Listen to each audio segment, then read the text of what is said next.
what is a good split? What is a perfect split?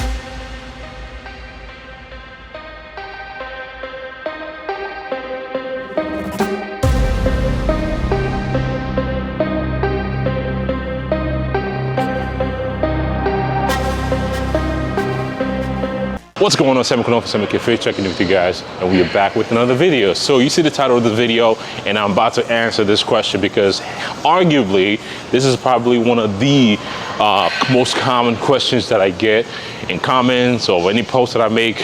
Sam, what is a good split? What is a perfect split? I did a video back in the day talking about this, but I think we need to revisit, and hopefully I can break it down even further to you guys so you can make this topic something that everybody understands. You can share with your friends, people that ask you questions or are confused. You can share that with them too. So what is the perfect split? What is a good split? How do you get to a good split? Is it upper, lower? Is it push-pull? Is it full body, 4-day split, 5-day split? We're gonna take care of that throughout this video. But before we do that, trying to get some cardio in. Not really cardio, just get my steps in, getting the heart rate up because we are about to crush our upper body session. My last training day for the week before we go for our big run. And of course, sipping on that pre-workout, BP in flight.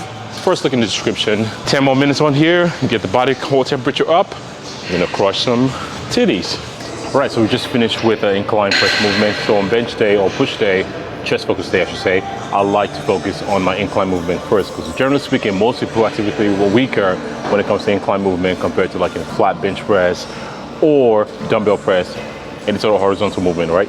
So I like to get the weaker body part out of the way and then follow with my strong body part, which is gonna be another machine. I've been doing a lot of machines lately, especially in this mesocycle. Again, because I'm looking for stimulus, I'm not really chasing, any crazy load. So before we get to what's the best training split, upper, lower, push-pull, etc. One of the biggest questions I think a lot of people fail to answer first, just like any other training movement, just like if you're trying to design your training movement, you need to answer the question of specificity, right? Also, when it comes to trying to figure out what the best training split is, you need to ask yourself this question: how much volume do I need to begin with?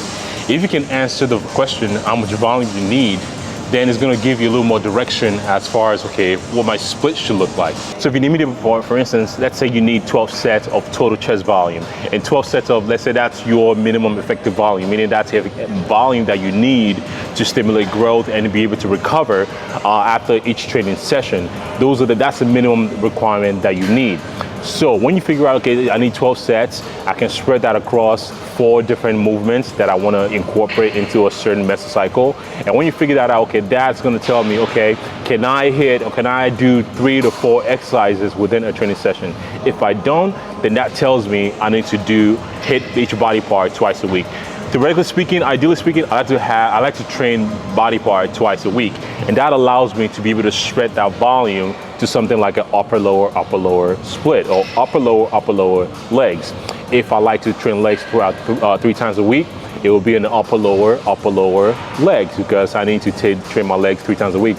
Of course, training legs 3 times a week might be scary for a lot of people, but each training session you're not doing 20 sets. You're doing, okay, during the week, during a microcycle within a mesocycle, I can only handle 16 sets. And how can I spread that load all across? How can I spread that load all across the week? That's gonna make it effective for me to actually show up to the gym, train as hard as I want to, not only train as hard as I want to, also recover.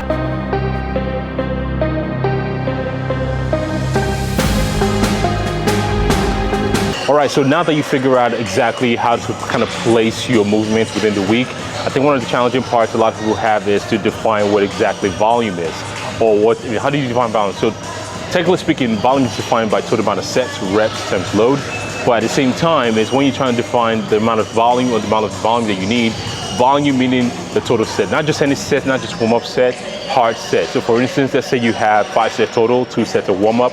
The hard sets, the 3 sets, which is your working set, that's what's gonna count towards the total amount of volume that you're tracking per week.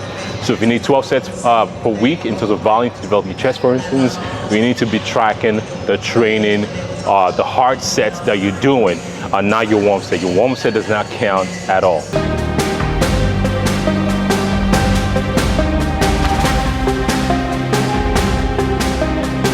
First, one of the biggest mistakes a lot of people make when it comes to figuring out what a perfect split is by following your favorite fit's workout split and not putting into account that person is maybe advancing you're a beginner, and you're trying to jump on that program and just put yourself in a position where one, you're not going to be able to recover properly because you're doing way too many sets that your body can handle.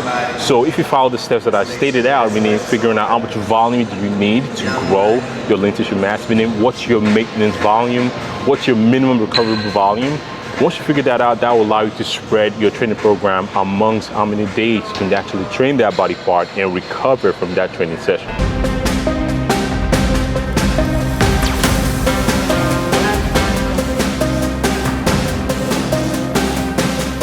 So in conclusion, one, what is the perfect training program or training split? Upper, lower, push, pull. To figure that out, you need to figure out how much volume you need. Once you figure that out, if you know how you can spread your volume all throughout the week, to training even twice a week, multiple times a week, or 4 times a week if that's what you need to do to get the most amount of volume that you need. And once you figure out that amount of volume that you need, then you can definitely spread those out into however many training sessions that you want. Training split is the training split that allows you to get the amount of volume that you need within a week to get into induce the amount of growth that you need to grow the lean tissue mass that you want to achieve. So don't look at volume, or don't look at a workout program as, or from the point of view of I'm looking for the perfect split, upper lower, one split is better than the other. Looking from the angle of what's the split that's going to allow me to get the most amount of volume that I need and build that lean tissue mass that you've been looking for. So to wrap up the video, if your favorite fit pro tells you, hey, this is the perfect training split that you should be following, that's your first sign to let you know that person does not know what they're talking about, because the perfect training split is a training split that's going to allow you to get the most amount of volume that you need to stimulate the amount of the muscle growth that you need to build the lean tissue mass that you want to build. So hopefully that answers the questions forever. We will not be confused and not get carried away with training splits anymore because you watch this video. And if you have friends that are confused about this topic, feel free to share the video with them. Give this video a thumbs up, give it a like. If you're new to the channel, make sure you subscribe to the channel and turn on the post notifications so you can be notified anytime I drop a new video, because I'll be dropping 1 to 2 new videos each week. SAMOKFIT, and I'll see you guys in the next one. Peace.